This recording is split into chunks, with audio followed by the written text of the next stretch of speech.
విక్రమ్ టీవీకి సబ్స్క్రైబ్ చేయండి. Subscribe to Vikram TV. Subscribe to Vikram TV. Subscribe to Vikram TV. Subscribe to Vikram TV. Please like, share and subscribe to Vikram TV. కరీంనగర్లో చాలా సుపరిచితులు మీరంతా కూడా నాకు తెలిసి. కానీ మెదక్, నిజామాబాదు అటు పోతే ఆదిలాబాద్లో మీరు నాకు తెలిసి కొంతవరకు మీకు పట్టు ఉండకపోవచ్చు. దీన్ని ఎట్లా ఎదుర్కోబోతున్నారు మీరు? మీకు క్వశ్చనే భలే గమ్మత్ అడుగుతుంది.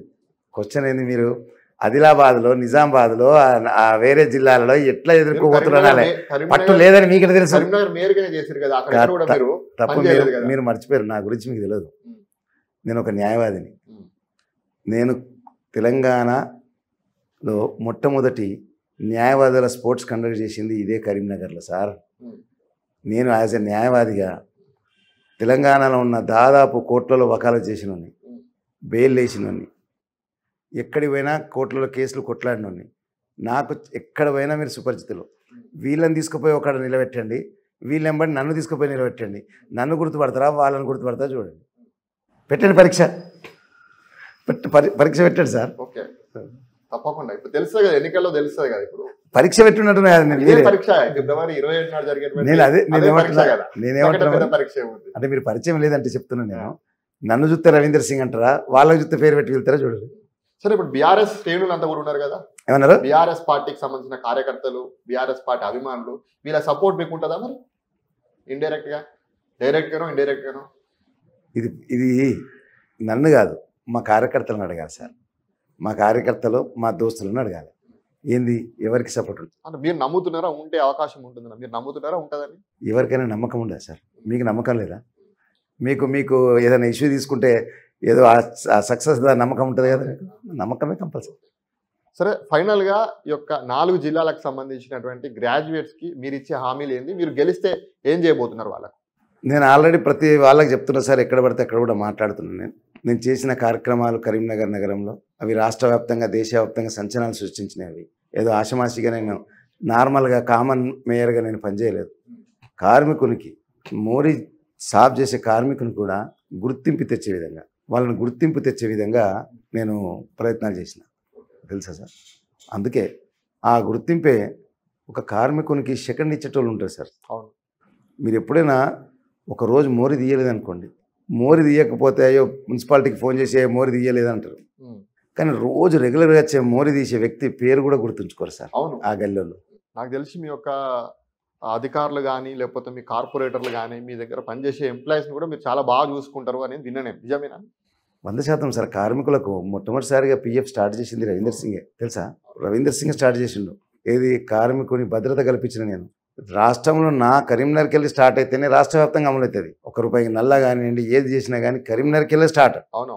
కాబట్టి ప్రతి ఒక్కరితోటి మమేకం అయితే పొద్దున్న 5:30కి వెళ్ళి నేను రోడ్డు మీద ఉంటుంటే, పరిచయాలు పెంచుకుంటుంటే, కార్యక్రమాలు చేస్తుంటే. కాబట్టి నేను కరీంనగర్లో దాదాపు ఏ గల్లీకి పోయినా 10 మంది పేరు పెట్టి వెళ్తా, 10 మందితో పరిచయాలు, 20 మంది పరిచయాలు. సరే, ఇప్పుడు మీరు ఆల్ ఇండియా ఫార్వర్డ్ బ్లాక్ నుంచి పోటీ చేస్తున్నారు, రేపు ఎమ్మెల్సీగా గెలుస్తారు.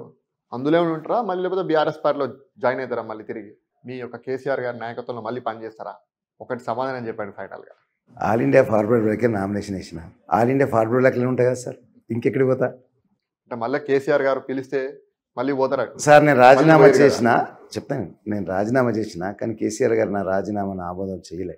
ఓకే, మీరు తెలుసుకోండి. మీరు అందుకే అంటున్నా, రాజీనామాను ఆమోదం చేసుకోలేదు కాబట్టి నేను వేరే పార్టీలోకి పోయే ప్రయత్నం కూడా చేయలే. మళ్ళీ మీరు ఆయనతో బలి ప్రశ్న అడుగుతారా, ఏమైనా ప్రయత్నం చేశారంటే, అందుకే ముందే చెప్తున్నా. ఓకే, ప్రయత్నం చేయలేదు, ఏం లేదు. మళ్ళీ సార్తోటే ఉన్నా. ఉద్యమంలో పార్టీ సార్ ఇది. కేసీఆర్ గారు ఉద్యమాన్ని అంత గొప్పగా నడిపిన వాళ్ళ. నిజంగా కేసీఆర్ గారు లేకపోతే తెలంగాణ వస్తుండేనా? ఊహించుకోండి మీరు ఒకసారి.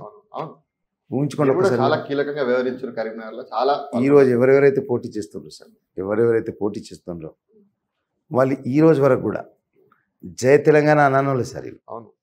రాజీనామా చేసినట్టు నేను తెలంగాణ కోసం రాజీనామా చేశాను సార్. రాజీనామా చేసే క్రైటీరియానా? నాకు ఇన్ని స్కూళ్ళు ఉన్నాయి అని ఆయన చెప్పుకుంటాడు. 54 స్కూళ్ళు ఉన్నాయి అంటే స్కూల్ ఉంటే ఓట్లు వేయాలా? 40,000 విద్యార్థులను తయారు చేసిన ఆయన ఒకరు అంటాడు, 30,000 విద్యార్థులను తయారు చేసిన ఆయన ఇంకోళ్ళు అంటారు. అంటే వీళ్ళకి ఓట్లు వేయాలా? మీరు ఇద్దరిని టార్గెట్ చేస్తున్నారు. బీజేపీ అభ్యర్థి మీద మాట్లాడతలేదు. మీరు బీజేపీ అడుగుతలేరు కదా. మీరు బీజేపీ గురించి మీరు ఏమంటారు? బీజేపీను బీఆర్ఎస్ ఒకటేంది అంటారు. అది ప్రశ్న కాదు కదా. సార్, నేను బీజేపీ గురించి కూడా అడగండి, చాలా చక్కగా చెప్తా. మీరు అడిగితే చెప్తా కదా. అదే బీజేపీ మీరేం- అభ్యర్థి చాలా ధనవంతుడట ఇంకా కాంగ్రెస్ అభ్యర్థి కంటే. సార్ నేను ఒక మాట చెప్పాలా, ఆ, అసలు బీజేపీ వ్యక్తి అనేటోడు ఈ 4 జిల్లాల సుపరిచితం కాదు సార్. ఉమ్, నేనైతే ఎన్నడూ ఎప్పుడు చూడలేదు ఆయన ఉమ్, ప్రెస్ ద్వారా కానీ ఇంకెక్కడి ద్వారా కానీ. ఉమ్, ఆయన ఇచ్చి ఆయన పేరు చెప్పుకోవాల్సి వస్తుంది, ఉమ్, ఇక నేను ఇది నేను గదని. ఉమ్, కాబట్టి ఆయన గురించి తక్కువ మాట్లాడితేనే మంచిగా ఉంటుంది అనుకుంటాను మీరు కూడా నేను కూడా. ఉమ్. కరీంనగర్లో అయితే ఆయనకు గుర్తుపట్టేటోడే ఉంటాడు సార్. అసలు ఈ ఎన్నికల్లో మీకు పోటీ ఎవరు అనుకుంటున్నారు, ఏ అభ్యర్థి అనుకుంటున్నారు చెప్పండి ఫైనల్ గా. సార్ ఎవరు పోటీ అనేది మాత్రం నేను నాకు అడిగిన ప్రశ్న కాదు సార్.